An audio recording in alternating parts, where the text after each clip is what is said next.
নমস্কার, সকল কেমন আছেন? আশা করি সকলেই ভালো আছেন। আমার চ্যানেলটিকে ভিজিট করবার জন্য সকলকে জানাই অনেক, অনেক ধন্যবাদ। আমি পুষ্পাঞ্জলি আর আপনারা দেখছেন বাঙালি মম পুষ্পাঞ্জলি। তো আজকে আমি এখানে ব্রেকফাস্টে বানাচ্ছি ওটসের স্মুদি। তো যেহেতু ওটসটা দিয়ে মিল্ক তৈরি হয়ে যায়, যেটাকে ওটস মিল্ক বলে, ওট মিল্ক।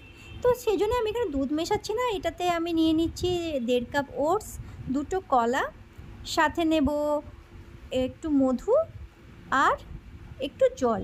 তো আগে দুধ দিয়ে বানাতাম, তারপর দেখলাম যে ওট মিল্কটা যখন নিজেই একটা মিল্ক, মানে ওটসটা দিয়ে মিল্কটা তৈরি হয়, তাই জন্য আমি এখন আর দুধ মেশাই না। আর তাতে একটু ভালো হয়েছে। অনেক সময় দুধ থাকে না, তখন আর এটা স্মুদিটা মনে হয় দুধ ছাড়া করব, কিন্তু এখন আমি স্মুদিটা এইভাবেই বানিয়ে নিই। আর এটা একটা ভীষণই হেলদি একটা, যেহেতু ব্রেকফাস্ট পেটও ভরে থাকে আর সাথে শরীরের জন্যেও খুব ভালো। আর নিকও কিন্তু এটা খেতে খুব ভালোবাসে, মানে বাচ্চারা 2টো কলা দিয়ে দিলে একটুখানি মিষ্টি দিতে পারেন। নিক মিষ্টির জন্য একটু বেশি করে মধুটা মিশিয়ে নিতে পারেন। আর এখানে আমি মিশিয়ে নেব কয়েকটা কিশমিশ। তো এইটা যতটাই হেলদি ততটাই টেস্টি, তাহলে আমরা এটাকে বলতেই পারি হেলদি অ্যান্ড টেস্টি, কি বলেন? চলো ব্রেকফাস্টটা করে নিই, তারপরে একটু বোধহয় বাজার বেরোতে হবে, কারণ আজকে তো যেহেতু স্যাটারডে, তাহলে একটু পনির বানাবো। তো তার জন্য দুধটা কালকে আনা হয়নি, এত বৃষ্টি পড়ছিল, তারপরে আনা হয়নি, আজকে নিয়ে আসবো। তো চলো আগে ব্রেকফাস্টটা করে নিই। তো আমি বাজার থেকে চলে এসেছি, আর এই দেখুন অবস্থা। এ বাবা, তুই কি খেপড়ু? কি নোংরা! তো চলুন আজকে একটু কাছাকাছিও করে নিই।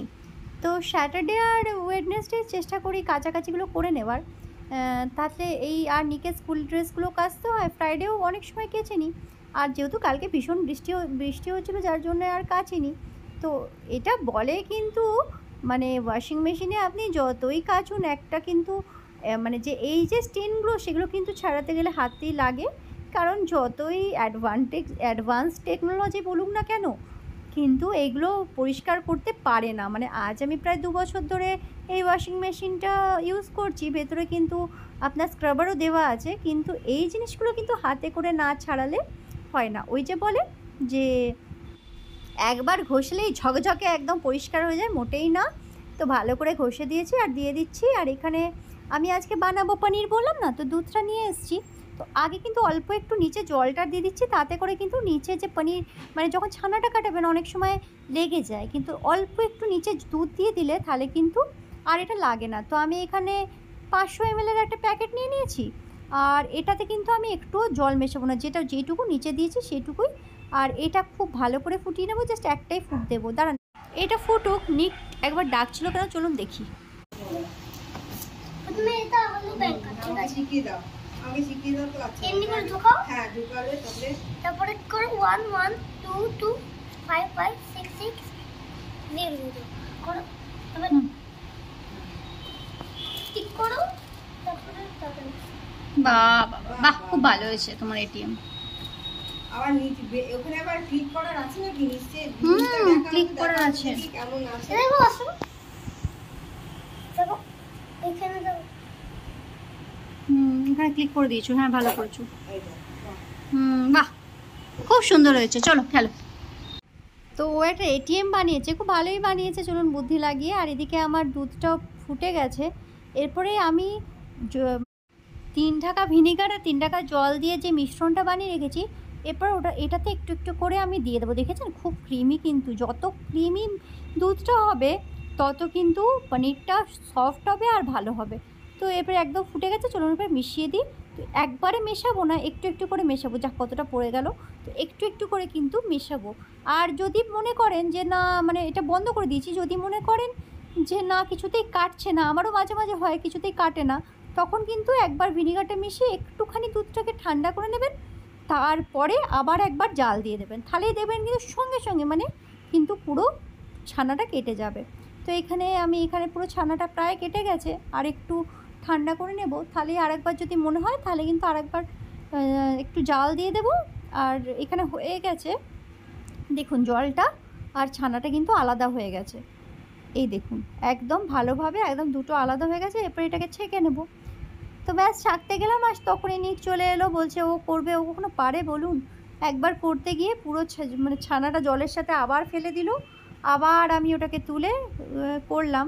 এখন এরপরে জলটা দিতে এসেছি, সেখানে ও বলছে আমি করব। তো ছানাটাকে এইভাবে একটা কাপড়ে দিয়ে ওপর থেকে একটু জল দিয়ে দেবেন, তাতে টক ভাবটা যেমন চলে যাবে, সেমনি কিন্তু না ছানাটা নরম হবে। আর একটুখানি ওর জলটা রেখে দেবেন, মানে চাপা দেওয়ার আগে একটুখানি ওটার ভেতর জলটা রেখে দেবেন, যাতে যখন হয় মানে যখন চাপা দিয়ে জলটা বার করা যায় তখন কিন্তু ওটা সফট হয়। তো এগুলো একটু মানে শিখেছি ইউটিউব দেখে, ইউটিউবে করেই শিখেছি।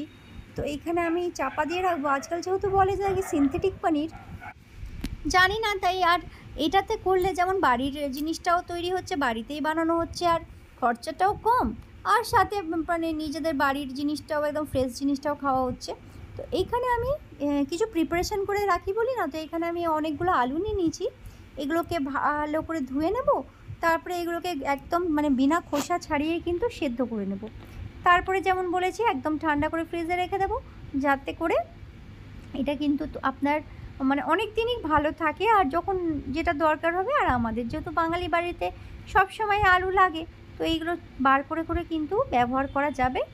আর আলুটা সেদ্ধ করা থাকলে আমার কিন্তু নিকের টিফিন বানাতে বা চটপট কিছু একটা বানাতে কিন্তু সুবিধা হয়।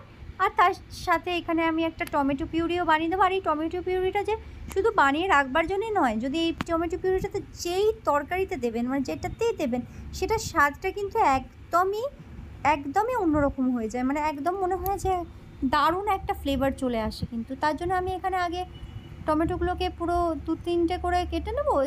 কাটাটা যেমন খুশি করে হবে, একটু বড় বড় করে কাটলেই ভালো।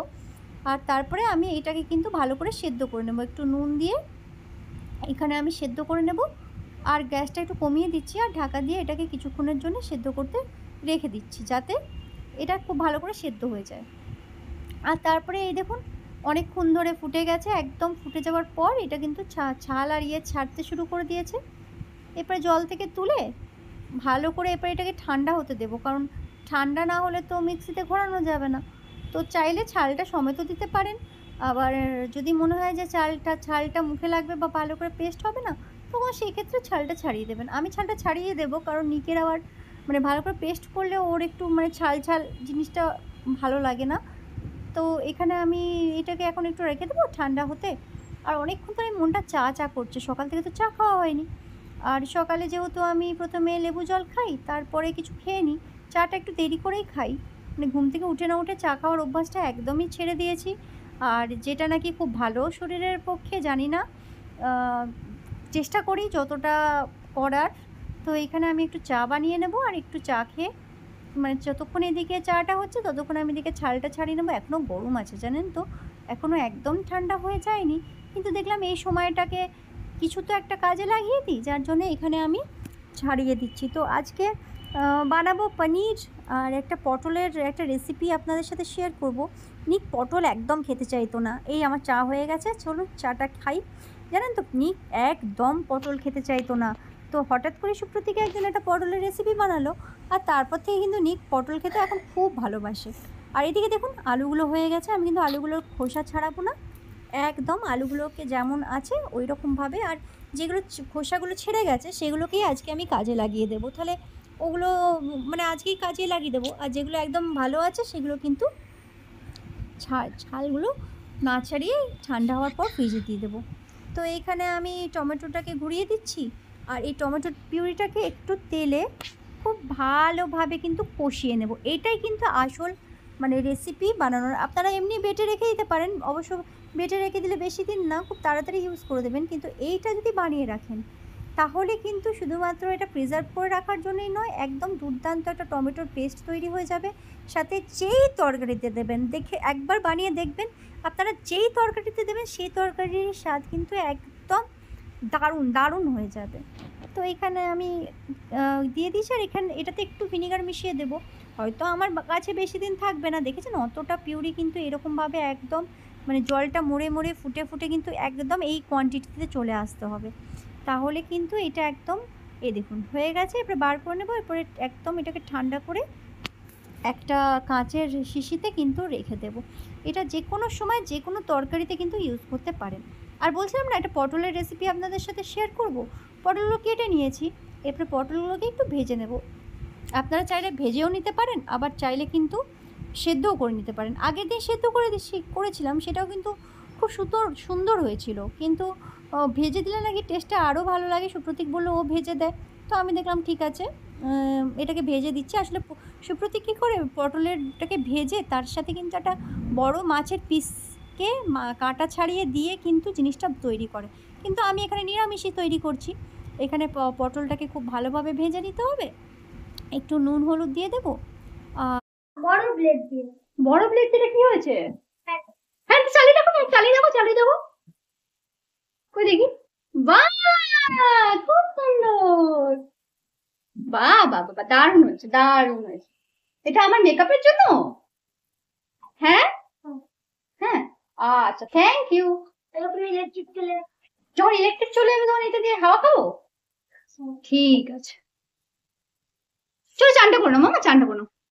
আজকে যেহেতু ওর ছুটি, সেহেতু একটা কাজ করছে, তো ভালো খুব কিছু ক্রিয়েটিভই করছে। এখানে আমি এরপরে এই পটলগুলোকে তুলে রাখবো, আর এই তেলেই কিন্তু এরপরে যে যখন আবার এটা বানাবো এই তেলেই ভাজবো, তাই একটু তেলটা একটু বেশি করে নিয়েছিলাম। এরপরে এটাকে কিন্তু খুব ভালোভাবে মিক্সারে দিয়ে খুব ভালো করে, আর এইটাতে মধ্যে একটু আদা দিয়ে দিতে পারেন, জিরে লঙ্কা এগুলোটার সাথে একসাথে মিশিয়ে নেবেন, তাহলে একসাথে মিশে গেলে এটা একসাথে বাটা হয়ে যাবে। তারপরে কিন্তু আবার একটা প্রসেস আছে, মানে এখানেই কিন্তু প্রসেসটা শেষ নয়।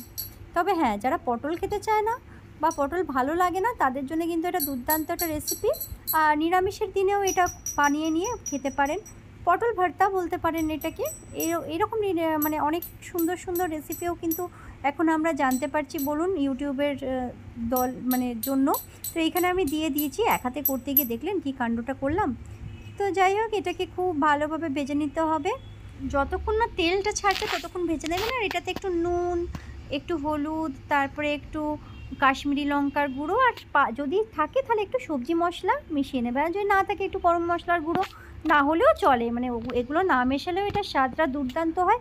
আর দাঁড়ান, ওইদিকে আবার পনিরটা কিন্তু হয়ে গেছে, প্রায় 2 ঘন্টা ধরে ওটা রয়েছে, তো এতক্ষণে ওটা জল ঝরে গেছে পুরো, এই দেখুন। তবে আজকে একটু মনে হচ্ছে মানে ভালো করে করার আগেই মনে হচ্ছে বার করে নিয়েছি। এই দেখছেন কি সুন্দর হয়েছে পনিরটা।